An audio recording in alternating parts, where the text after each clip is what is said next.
Next speaker is a young lady named Gemma Jones. Sorry, Ed's fried, Sydney Jones. Please listen to her story, yeah? Big up, big up. Thank you. This is my first time telling my story, so I'm very nervous, but I'll be okay. Thank you. And I might cry, but that's fine.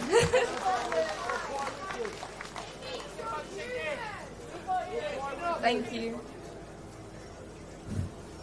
Almost 14 years ago, my parents heard their precious 5-year-old daughter say that she had licked her half-brother's bum and white stuff came out. On a quiet Sunday morning of June 9th in 2011, my brother, who was 12 at the time, had licked my private parts and made me lick his. After I had told my parents about this, 4 days later on the Thursday, they reported this to the police, not knowing what else to do. Wasn't that a mistake? When I was being interviewed about this incident, my parents had to sit outside the interview room where they heard every single word of what I had been through and what I was made to do because the walls were so thin. Months later, my father found out on a phone call with the police about a previous incident involving my brother. Most mothers and fathers will think the same thing when a police officer refers to a previous incident. My God, my son has been abused.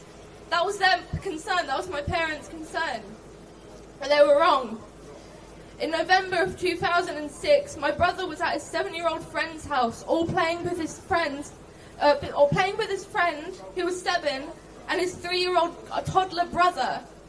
This friend's mother walked into the room and discovered them all committing fellatio on each other, and my brother had instigated this. My brother abused a 3-year-old child before he abused me, and my dad had no idea. We spoke to Norfolk County Council about this, and while my dad did not know about this previous incident, Norfolk County Council did reply to us. My father did not have parental responsibility over his son, as he was divorced from my brother's mother, and so anything that my brother did, my dad wouldn't know about. We submitted a complaint to the Ombudsman demanding answers and demanding an apology from me for the council and social services causing my sexual assault. Not only this, but they would put my friends in danger when they would come round. The council got back to us again. They refused to issue me an apology because I don't think it would have made a difference if my parents knew. I would have been sexually assaulted either way. I have not received justice for what happened to me, and I will never get the justice that I deserve and what those other children deserve. Thank you.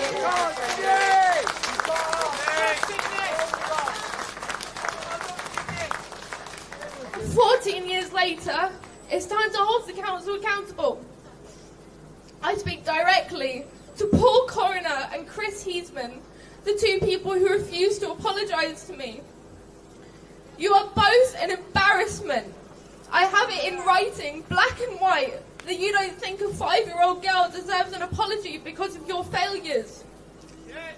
You are both responsible, not only for a little girl being sexually assaulted by a big brother, but a young girl losing the person she held closest.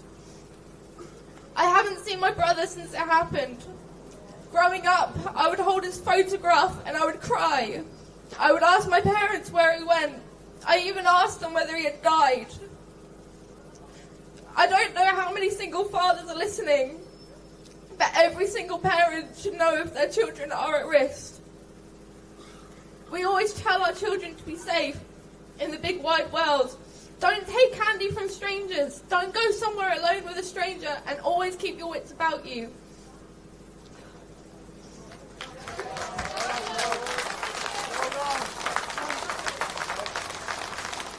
But sometimes we don't know the threat that we allow into our own home. The threat could be staring you right in the face, telling you, "I love you, Daddy," but meanwhile sexually abusing your little daughter right under your nose. Between September 2023 and 24, There were 3,870 sexual offences in Norfolk. 1,120 victims were between the ages of 11 and 17, and 400 were 10 or under. However, out of the 2,824 suspects that were identified, 560 were of secondary school age. 131 were of primary school age. 131 primary school children raped or sexually assaulted someone in 1 year. This is a statistic that needs investigating, not just for the welfare of their victims, but also for the perpetrator themselves. Children taking an interest in sex at a very young age, committing vile acts against others, is often a sign of serious abuse or negligence inside the home, and we shouldn't look away from these facts. We need justice for every single abused child. We need to stop offering a slap on the wrist for those caught with child abuse content, trying to meet up with children for sex and abuse as a whole. Thank you.